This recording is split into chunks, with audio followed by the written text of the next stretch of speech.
आज ब्राह्मणवाद को ही हिंदू धर्म समझा गया। ब्राह्मणवाद और हिंदू धर्म को एक ही रूप में प्रस्तुत करने की कोशिश की जाती है, जो गलत है। वास्तव में हिंदू धर्म की संत परंपरा और ब्राह्मणवादी मूल्यों की में कोई समानता नहीं है। इन ब्राह्मणवादी मूल्यों पर आरएसएस ने अपनी नींव रखी और इसी से दूसरा जो शब्द निकला वो था हिंदुत्व। तो हिंदुत्व यानी क्या? हिंदुत्व यानी जन्मजात ऊंच नीच पर आधारित एक राजनीति। चौथा शब्द आया हिंदू राष्ट्र। तो हिंदू राष्ट्र यानी क्या? हिंदू राष्ट्र यानी वो राष्ट्र जहां इन मूल्यों के आधार पर एक देश बनेगा। यहां मेरी समझ ये है, ये हिंदुत्व और हिंदू राष्ट्र मुख्य रूप से समाज के कमजोर तबकों के अधिकारों को समाप्त करने के लिए, दबाने के लिए इन शब्दों का निर्माण किया गया है। क्योंकि एक तरफ हमने देखा आजादी के आंदोलन के दौरान भगत सिंह, अंबेडकर, गांधी के प्रभाव से स्वतंत्रता, समानता, बंधुता के सिद्धांत सामने आ रहे थे। तो दूसरी ओर से आरएसएस ने जो सिद्धांत रखे वो थे पुरातनपंथी, वो थे मनुस्मृति को छुपे रूप से नए रूप से प्रस्तुत करना, वो थे ब्राह्मणवादी मूल्यों को नए आधार पर प्रस्तुत करना। खैर, आरएसएस के बनने के बाद एक महिला लक्ष्मीबाई केलकर 1936 में आरएसएस में शामिल होना चाहती थी।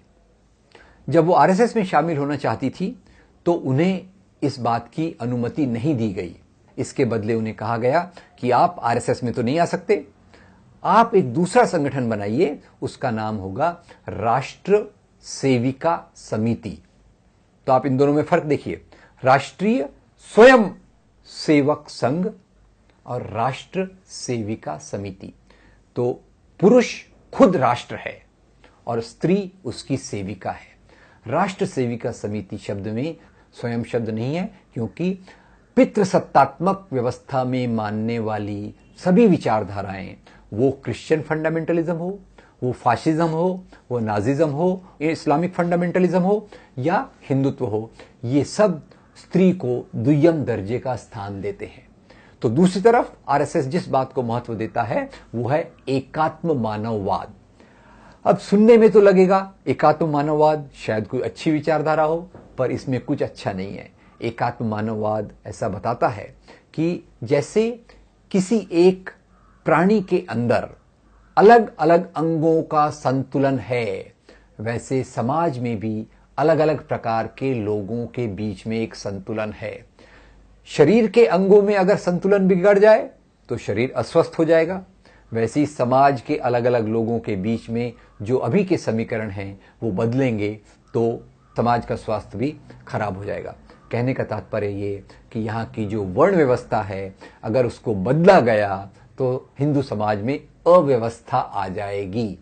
तो छुपे रूप से वर्ण व्यवस्था को सामने लाने का जो तरीका है वो है एकात्म मानववाद। इसमें ना मानव है ना एकात्मता है, क्योंकि जो एकात्मता गांधी जी ने आंदोलन के माध्यम से सभी धर्मों के बीच में लाई, ये उसके विपरीत एक धर्म के अंदर ही उसके निचले लोगों को निचला रखने की बात की।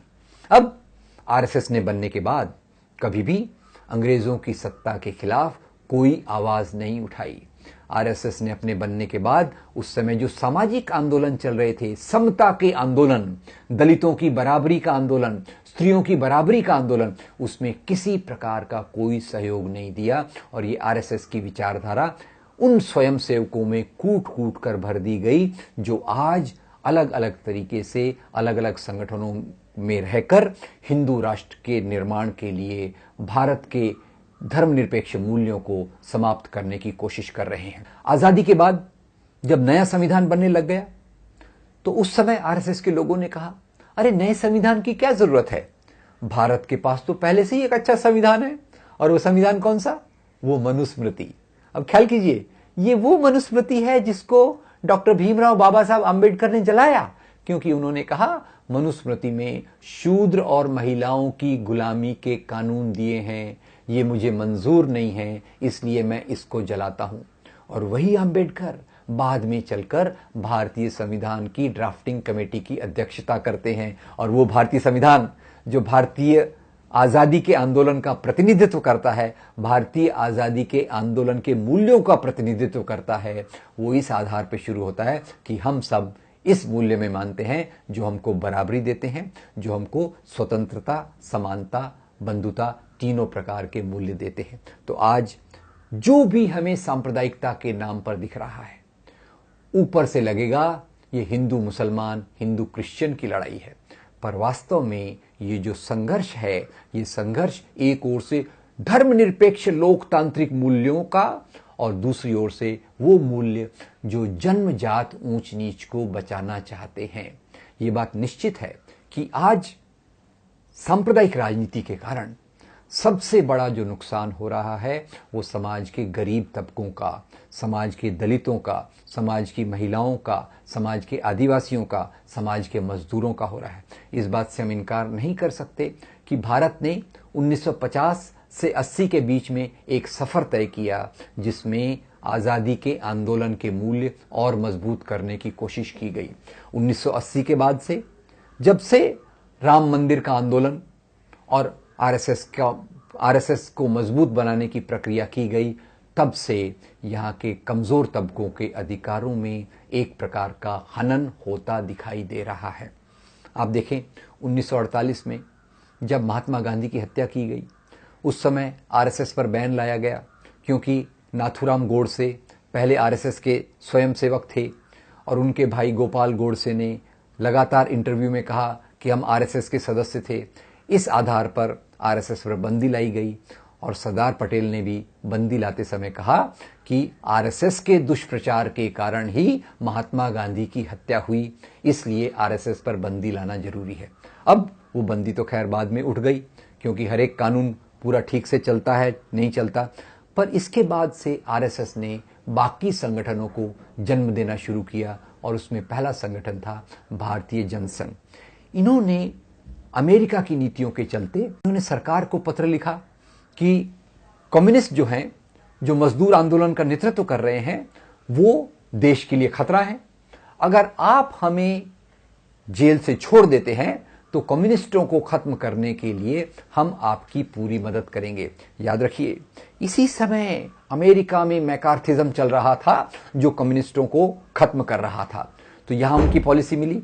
और दूसरा जो उनकी नीति मिली वो तब मिली जब अमेरिका ने वियतनाम पे हमला किया।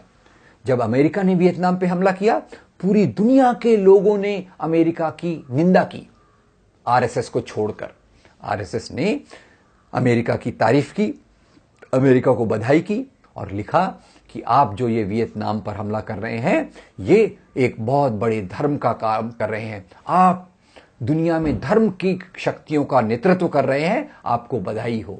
और तीसरा, आज हम देखते हैं जब अमेरिका तेल के कुओं पर कब्जा जमाने के लिए आतंकवाद के नाम पर इस्लाम और मुसलमानों को बदनाम कर रहा है, भारत में आरएसएस के संगठन भी वही काम कर रहे हैं जो उनकी राजनीति में है और जो अमेरिका की नीतियों के समांतर एक धरातल पर चलता है।